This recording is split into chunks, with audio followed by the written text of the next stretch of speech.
নারায়ণগঞ্জ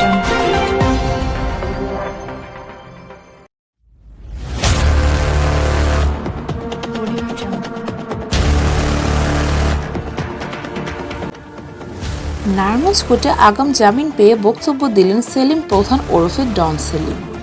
মিতু আহমেদের তথ্যচিত্রে।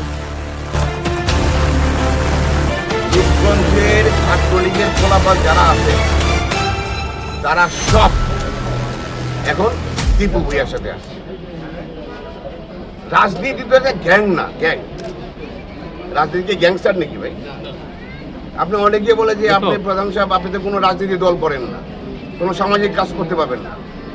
সামাজিক কাজ করতে হলে আপনাকে রাজনীতিবিদ হতে হবে। আমি বলি যে কেন রে ভাই, এটা দেশের মালিক তো আবার আমিও। সামাজিক কাজ করতে কেন আপনি রাজনীতিবিদ হতে হবে? বলে যে রাজনীতিবিদ না হলে আপনি সামাজিক কাজ করতে হবে না। আর আমাদের দেশের রাজনীতি কোথায় এসে রাজনীতি বলেন তো? রাজনীতি হলো একটা গ্যাংস্টারের মতো। ওই যে আমি কয়েকদিন আগে বললাম, আপনার মনে ছিল কয়েকদিন আগে বললাম না যে লাগায় রাস্তায় রাস্তায় পোস্টার লাগায় রাখছে, বিলবোর্ড, সাইনবোর্ড। এই পোস্টারগুলো লাগাই কেন জানেন? চাঁদাবাজির একটা ফর্মুলা। রূপগঞ্জের এমন কোনো জায়গা নাই যে জায়গায় চাঁদাবাজি হচ্ছে। প্রতিটা জায়গায় দেশ স্বাধীন হয় নাই।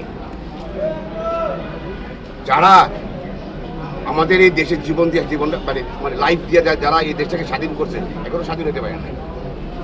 আমরা সরকারকে অনুরোধ করব যে এইটার সম্পূর্ণ ন্যায় বিচার করা যায়। যারা এই যে গত এই 5ই আগস্টের পর থেকে যারা এই চাঁদাবাজি করতেছে, জোর জবরদস্তি, জুলুম, ক্ষমতা, আবার সেই একই ক্ষমতা, আবার সেই একই ভয়। আপনি কথা বলবেন, আপনাকে এলাকায় ঢুকতে দেবে না কেন? আরে ভাই, আমরা তো কথা বলার নাগরিক অধিকার, তো এইটার জন্য তো আমরা যুদ্ধ করলাম। আপনি কথা বললে আপনি এলাকায় ঢুকতে দেবে না কেন? ঢুকতে দেবে না, চাঁদাবাজি একটা মামলা দিয়ে দিবে, তারপরে গুন্ডা বাহিনী চালাবে। এই যে আপনার ওই যে অমুক দল দেখায়, দলের লোকজন, ওই যে আপনার ছাত্রলীগের পোলাপান যেমন দীপু লোকে লাগে একসাথে, দীপু ভূঁইয়া লাগে, ওরা যে একসাথে এই দীপু ভূঁইয়ার লোকজন একসাথেই মিলে গিয়া আপনার আমার জায়গায় গিয়ে দখল করে রাখছে। আমি বারবার প্রশাসনের সবাই যাই, আমি ডিসি অফিসে, আমি ওসি, আমি সবার কাছে সব ডিটেলস আমি জানাইছি। আমি রূপগঞ্জের প্রশাসনকে বলবো এবং আমাদের সরকারে যারা আছেন আর আমাদের ছাত্র জনতা যারা এই দেশটাকে স্বাধীন করে দিয়েছে, আমি আপনাদের একটা কথা বলি, প্লিজ দয়া করে আপনি একটা কথা বলুন, আপনি প্রশাসনকে স্বাধীন করে, আপনি একসাথে সারা বাংলাদেশ করার দরকার নেই। আপনি একটা ডিস্ট্রিক্টের প্রশাসনকে এত ক্ষমতা দেন যে ওই ডিস্ট্রিক্টে যাতে কোনো রকম কোনো চাঁদাবাজি, টেন্ডারবাজি, কোনো মাদক, কোনো কিছু না থাকে, একটা ডিস্ট্রিক্টে শুধু করেন, এটা আমার অনুরোধ। আমি প্রশাসনের আগে ছিলাম, এখন আছি, সারা জীবন থাকবো।